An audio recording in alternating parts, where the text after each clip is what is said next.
Yep, that's me. You're probably wondering how I ended up in this situation.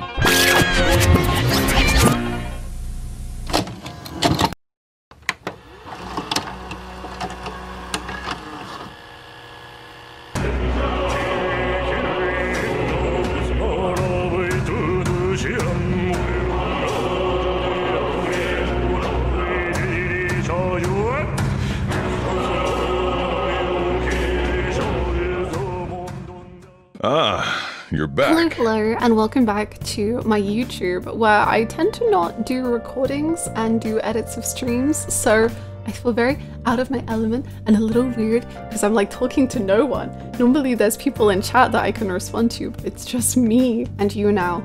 Welcome. I was lucky enough to be invited with a whole bunch of other creators to go and play some of the brand new game Metaphor ReFantazio. I am still absolutely in awe that I was asked to go. It seems incredibly surreal, and I feel like I spent a lot of the time whilst I was at the event just being in confusion as to why I was invited when there was so many cool people around. But I really wanted to show you a bunch of the footage and opinions and thoughts and feelings and some of the stuff from the intro of the game. So embarrassingly, I actually did not get very far in the game. In fact, I think in like my play session with all the other cool creators and journalists and cool people and everyone, I think I got the least far out of anybody there. You know, maybe I should have made a better use of my time, but let me tell you, there's a lot in this game that distracts you and makes you want to just spend a lot of time looking around and listening to the music, and I did a lot of that. I'm gonna try to keep this video very, very light on the spoilers. Luckily, I did not get very far in the game myself, so I can't even spoil you on the big stuff if I wanted to. But I will try to keep this video vague with little bits of teasers here and there about what you can expect in Metaphor, anything that's in the first hour or so in the game, stuff that can make you really excited for what is to come. One of the big things I will say is that I have watched a fair few of the trailers that they've released so far, and from watching them to actually playing the game, I feel like they've kept it so low-key and really like obscured some really key elements to the game that at least I was not expecting and I am incredibly interested in. And I will try to do the same thing while showing you some of the really, really cool hooks and cool ideas that I see them starting to play with at the beginning of the game. So I hope you enjoy.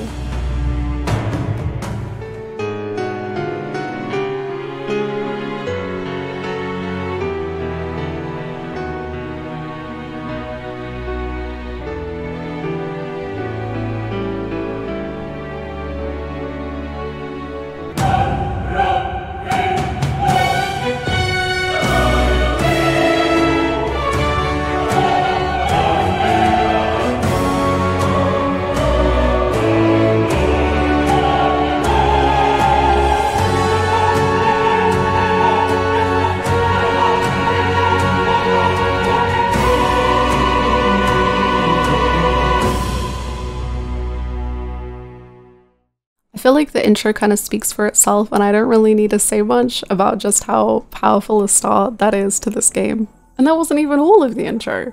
I'm going to talk a little bit more about what I didn't show you later on, but for now, from the bits that I did show you, I think you can already just see these themes and ideas that the game is going to be getting into, and you can hear such good music. Oh, thank you so much, Atlus. There's so much information and it goes by so fast, but I think you can really feel that the story is going to be focusing on ideas around the government, censorship, how our trusted bodies can tell us lies, the themes of poverty, discrimination, isolation, which I think is such a ripe and rich setting to tell a story of bonds, of friendship, of care, and of overcoming all odds in. This is going to be where you choose your difficulty, and then the next really interesting scene happens.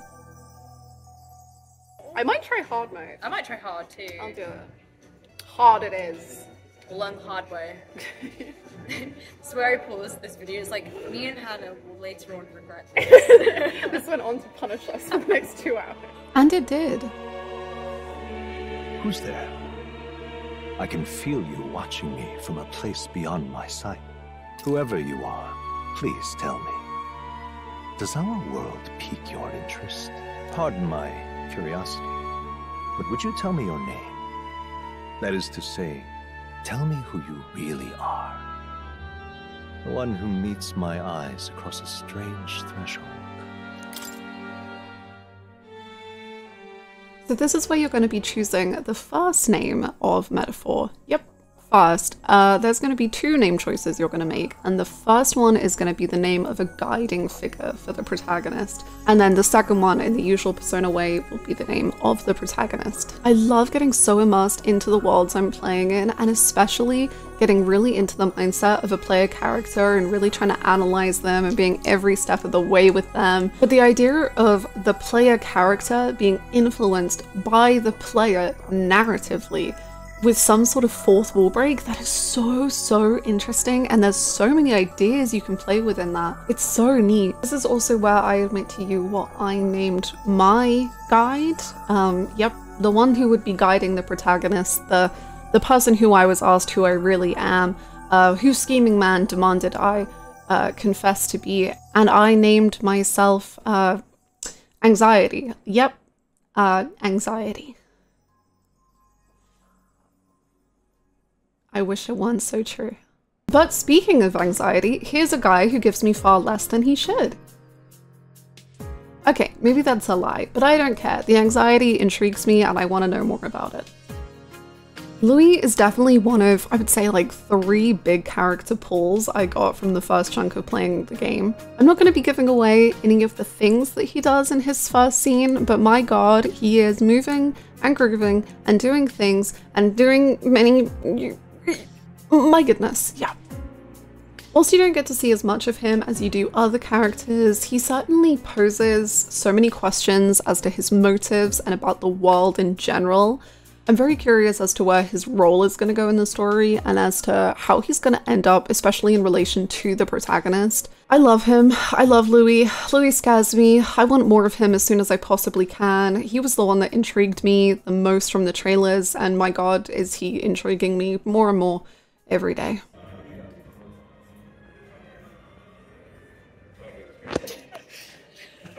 Wow. Once you're through the beginning cutscenes, you will awaken into this cute little desert zone, which is already providing some absolute bangers, and Gallica, who is the cute little psychic friend for the protagonist, I think she puts it best, so I'll let her do that. Music was the first magic this world ever knew, after all. Makes the road a little easier.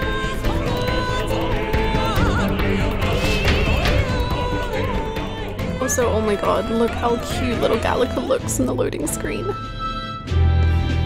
So? I like it when there's a lot of variance in the environments just to keep things fresh and cool. There was also a bunch of concept art by Kazuma Koda, who did the concept art for Nier Automata and other things, hanging around the venue in New York, which was so cool to look at and kind of get a little taste of the different zones we will be going through. And I think it's cool to see just how different the zones are, the varying experiences the people of this world could have gone through.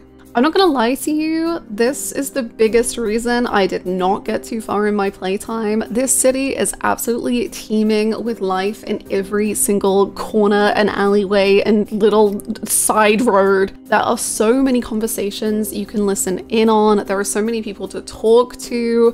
There are so many cool looking NPCs just hanging around. Like, look at this pink girl. I don't know who she is. Is she gonna be like cool and part of the team? I don't know, but I love her. And also the horses have bunny ears. I don't really know what to make of that, but I felt like it was important to let you know. There are so many different people in the city, and I think it's the first time you really get a sense of the different tribes of this world, and you really start to notice like more and more of the differences between people and how people are treated. You will quickly learn that this world is pretty harsh to our little guy protagonist and to many other people. And I'm going to talk a little bit more about that later on, but man, this city, it has some pretty awful vibes the minute you arrive. Get on with it then! Drop the dog! Hang him dead! Please! I've done nothing wrong! Lying dog! Don't try to deny it! You trample the law for the fun of it! In this city, you can really start to see the themes that I was talking about that I think the introduction starts to really point out to you, and they're like hitting you full force now. The way that NPCs treat the protagonist is really, really rough to experience for him. And like I said, I'll get more into that later. You can also see a whole bunch of different NPCs, and like some of them may be having a great time and vaping. Countryside. Oh my god, The vaping. army's really gone to hell. You can really get a sense of class disparity as you're walking through the city. Wonders never cease. A fairy and an elden child. It can be really, really uncomfortable to watch. I found a poor little homeless, I believe, or just suffering Parapus tribe member just on the street, and I was trying so hard to go over and rescue them, and Gallica would not let me and was trying to get me focused on the mission. But you can also see such lovely touches of the protagonist being someone who really reaches out to anyone. And maybe that's, and I'm trying not to get too into it until later, and maybe that's because of his own history and how people treat him. And you can really see that so well reflected, and like just the idea that he is such a strong character is so cool. Might you spare some coin? Bless you. Oh, Careful! hurry.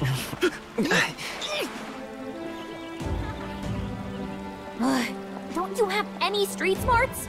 Come on, kid! Okay, clearly I really, really want to talk about him, so let's get into the protagonist. He is so... just look at him. Look at his nervous little face. He's adorable. Look at him trying to hide Gallica. What a cutie. I can't get over him. As you reach the end of the city zone, you will also be naming your protagonist, and I named him Akechi in my playthrough. Yep, anxiety guiding Akechi. God, the protagonist is absolutely one of my biggest intrigues in this game. He talks, he speaks words. It is so, so delightful to hear him say the options you choose. Say, friend, I'm curious. What is it about that book that's captivated you so? It's interesting. It tells the tale of a world with no Maglars. A peaceful one. As many of my fellow Persona lovers may know, our silent protagonists may be very dear to us, but sometimes you can just crave that like little bit more. Like they're so good as they are, but just hearing them say like a few extra words would just sometimes really hit. Now, I don't think we should expect him to be like super, super chatty. I don't think he's gonna talk nearly as much as the other characters in the world. However, the added bits here and there really, really help push his character for me. I'm also really interested, and I touched on this earlier, in how this helps to show his backstory, which seems in typical Atlus fashion to be big, ouchie, ow, ow, ow. I also think concerning the themes of the game and the huge amount that seems to be put against our little guy, having a voice behind him helps to really sell him and sell those ideas. It's pointed out pretty quickly on that our protagonist is an elder, which seems to be a tribe that is potentially the most frowned upon or just the most judged. And again, I'm sorry to say this, I'm gonna get a little bit more into that later, but it's just because I'm trying to organize my thoughts so that I don't start rambling. Having him speak and having people be so mean towards him, I think he really needs that voice to be able to push back effectively and not kind of make those really poignant moments weaker by having him be silent and someone else speaking for him. I think he really needs the voice there. And it's so cool to see that he does and potentially will more as the game progresses. Something that was really awesome for me is that usually with silent protagonists, I am very, very shy and nervous to do the dreaded third option. They scare me. They scare me so much. The sassy, the rude, the mean, whatever it may be one. I don't like it. I don't like being mean to characters. I don't want anyone to be sad. However, this freaking guy, oh my goodness, I loved picking the third option. It was pretty much the main option I picked as I was playing. Partly having it voiced and partly how it's written, it really, really helped to sell and encourage me to go out of my comfort zone, and I was rewarded every single time. Wait, is that a fairy? Did you catch it yourself? Caught it over there a moment ago. You did not! I'm not a bug, and I'm not an it! My name is Gallica, for your information. I can't wait to take this up a notch as the game goes on and see if, as I get more attached to characters, I start getting a little more scared to maybe tease or insult them. but I have a feeling I'm going to use it a lot more than ever before, just because it literally made me laugh out loud several times. It was so good. Our protagonist also has voiced cutscenes with a voice. He has scenes where he speaks and has voice and wow, which adds even more than just the voiced responses. Like, he is really emotionally partaking in cutscenes to another level. Speaking of which, here is a beautiful anime flashback scene, which if I didn't love the game as much as I clearly did already, I think that would have been the biggest or final hook to really get me. Shouldn't you be resting? I'm fine. In fact, I'm glad we have this chance to talk. I've been reading, and I hope that someday we can make our kingdom like the place in this book. You said it was some kind of fantasy novel, didn't you? Our lives are decided at birth, by tribal purity, or by the differences that make us who we are. I don't want that to be the world we live in. The Elder here are a perfect example. If you'd not sheltered me, I would never have survived. I'm a prince, but I need to be a hero, one worthy of the throne. A hero? One who can lead, a beacon who will pierce the darkness when all seems lost. My father taught me that. In his stories, the kingdom was full of legendary heroes. Not that I expect it will be easy. I believe in you. Familiar words. When I'm down, when I struggle, you're always there to help me through it. Let's do it.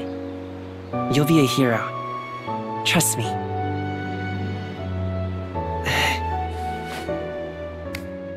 I think you can pretty easily see that this friend is going to be a huge motivator and monumental figure towards our protagonist. It seems like they had an incredibly close relationship, and that relationship is already really tinged with sadness and dread, but also like a lot of bittersweet energy, I think. And I think it's going to be really interesting to see how that relationship shapes our protagonist, especially with the voice. Like, that's so cool. Okay, so now it's time to sort of give you my first like initial theory idea type of thoughts. I'm gonna keep it pretty vague, partly because I have to, because I don't actually have too much information, but please feel free to skip to this number if you don't want to hear like any sort of ideas for future stuff in the game. I am incredibly intrigued, and it's probably like the thing that I'm most like, what are they doing here, is how humans, us the player, perhaps even like a real life world of humans, came to be the 9 tribes we now see in the world. And so I'm going to show you the rest of the intro that I kept hidden from the first bit, just because I think this gives you so many ideas that I was like, I'll save this for later.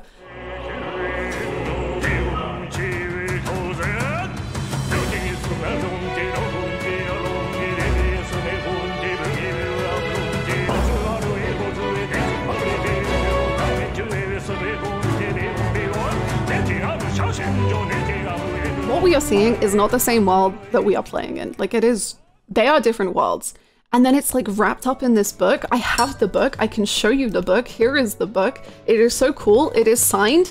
I am getting distracted from my point, but hey, wow, that's so cool. My goodness, this is going to be special to me forever. And it's all wrapped up in this book of like fantasy. So it's like the real world has become fantasy, but also the idea of humans has become like a very scary thing for the people living in this world. So this is more the theory idea of it, I suppose, is I think you can plainly see that our protagonist, as an elder, seems to be, from what I saw, maybe closest to a human appearance-wise. We've of course only seen just him, so perhaps this will quickly be disproven, but he doesn't have horns, he doesn't have elf ears, he's certainly not a puppy boy, and I wonder if there's more there, and there's like this history that we will uncover as we play as to why the elders seem to be so discriminated against. And maybe that's because of like ties to the idea of humans, or what the world used to be, or I don't know, there's really just something there and I'm so excited to get into it. Okay, whilst I was editing, I realized that there are other tribes that also look similarly typically human to our world, but I wonder if the Elder historically have had certain ties, or if there are certain evolutions throughout history that have meant things have ended up how they are. However, all this talk of humans leads me to the first boss, which is a human.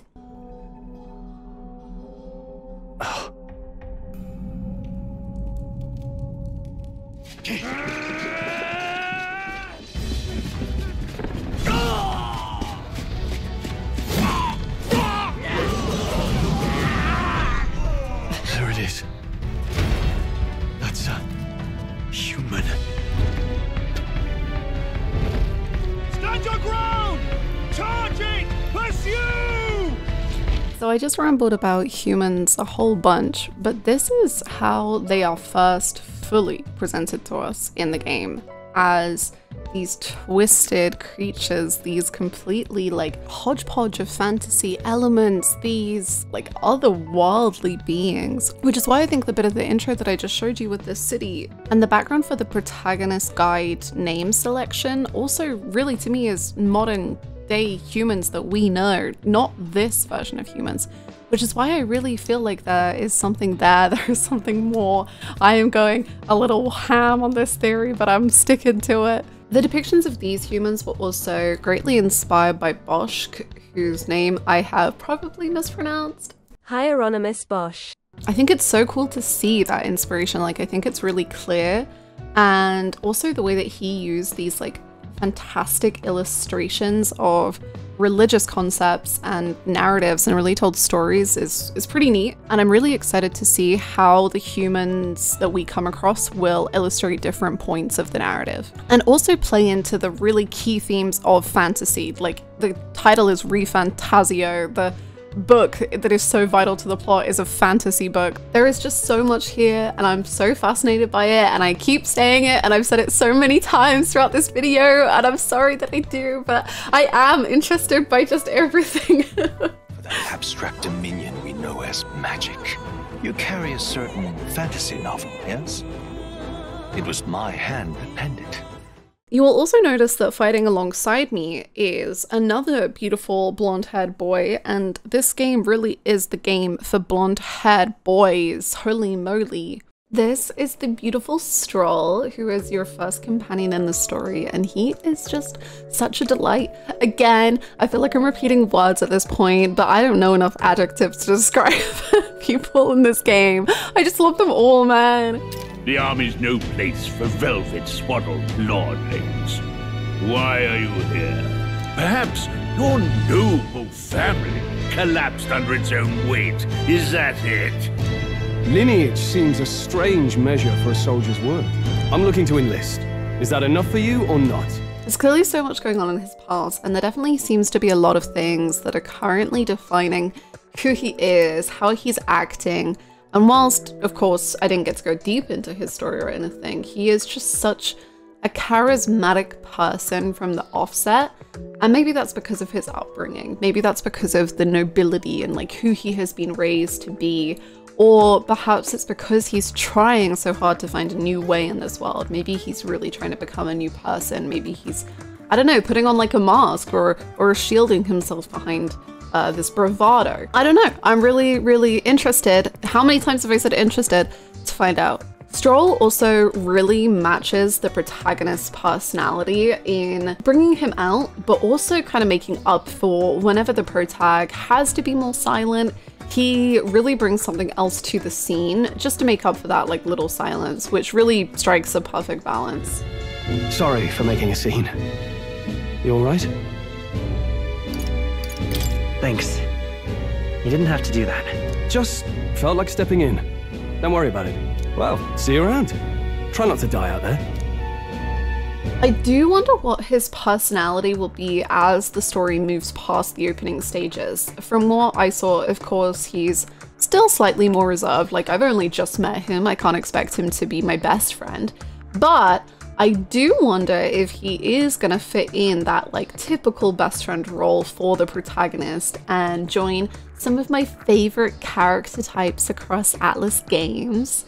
Just I guess with a bit more of a medieval fantasy styling to him. Stroll also brings some of the early emotional punches to the game and some really effective scenes. Undistracted! You two run! But... Above all else, I am a noble, and a noble defends his people, no matter the cost. Farewell. If you would repay me, then live. It does a lot for getting you instantly hooked on him. I think the writers did a really great job of showing to us what typical nobles are like. Don't worry about it. I think the writers did a great job of showing us what the stereotypical nobles are like in this world, and then really quickly juxtaposing it with Stroll. Spare off in my hands. Give it here.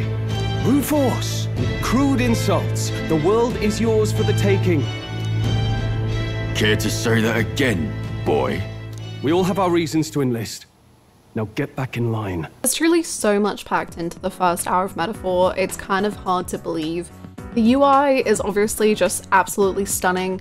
So many gorgeous uses of the menus and styling. Even the cutscenes and just normal gameplay have this aura to them that I've not really seen before, with the pieces of dust or triangles or sparkles floating around you the whole time. I think all of those small touches add layers on layers for the feeling you're meant to be feeling when you're playing the game. I've not played an SMT game yet. You wait until I get my hands on you, Mr. Jonathan SMT, you will be mine. But I have been told that the combat system used in Metaphor can be found in SMT, which is really neat. And who knows, maybe this game will end up as a sort of in-between difficulty with SMT and Persona and just fill in a nice cozy middle ground. My time with Metaphor certainly led to some troubles on hard difficulty. Stroll, I'm so sorry I did this to you.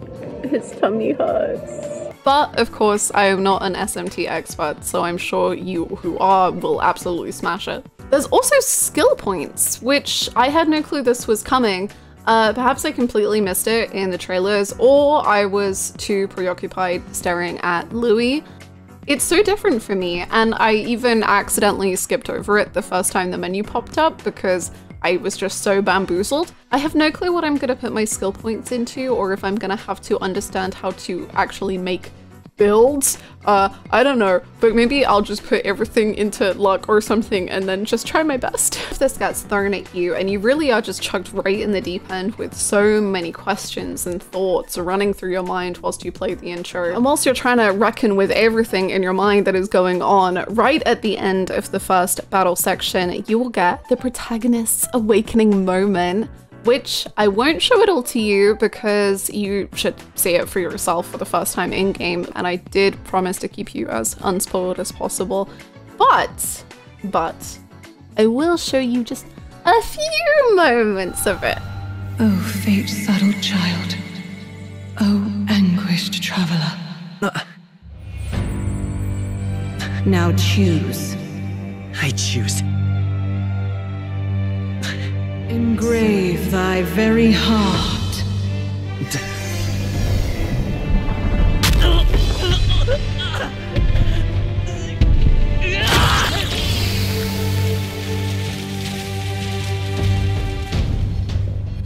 Right after that incredible awakening with absolutely epic voice acting, oh my god, awakenings are always the coolest moment, you will get to choose a skill for the first time to use in battle. We've got to find a way to fight back! And yep, that's exactly when my playthrough ended. I did not get to use my skill. That was when Metaphor was ripped from my hands and I had to stop. This is where Hannah sat and she just got an awakening. And she had to stop. I was a fool and I really should have played more, and I really wish I had just had maybe like 5 more minutes. I was left on such a cliffhanger of events. I just need this game to come out so badly. I need it with everything in my soul. If you do want to see a bit more of Metaphor, there are so many creators who are all absolutely awesome who were invited to this event, and you should go check out their videos. There's a whole bunch of them. And if you wanted to remain pretty unspoiled, I hope that this video gave you a lot of teasers without giving away too much. Please feel free to let me know, will you be picking up Metaphor, and what are you gonna name your character, and who is your favorite character so far in Metaphor ReFantazio? I really hope you enjoyed my thoughts and my rambles throughout this video. I've never really done pre-recorded content like this, so it was very strange for me, and I really hope I wasn't too awkward. Have a wonderful day, and thank you so much for watching. I will see you next time, either here or on my stream. Bye! I won't hold back! Ooh! So Hannah, what are you writing about today in these books? So, what's in them? if you consider, you know, similes, metaphors. Oh, metaphors, Oh. yes.